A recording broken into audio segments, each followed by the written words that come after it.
מה יש לך על הצוואר? אנחנו בפרק 17. מה זה? אבל מה אמר?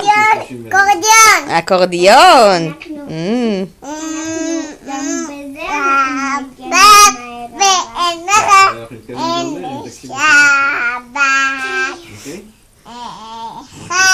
אין מעלה. נעמון, תגידי יום טוב, תגידי שיהיה לכם יום טוב. תתני נשיקה לסבא וסבתא. עוד. תגידי שאת אוהבת אותם. אוהבת אתכם. אין מעלה.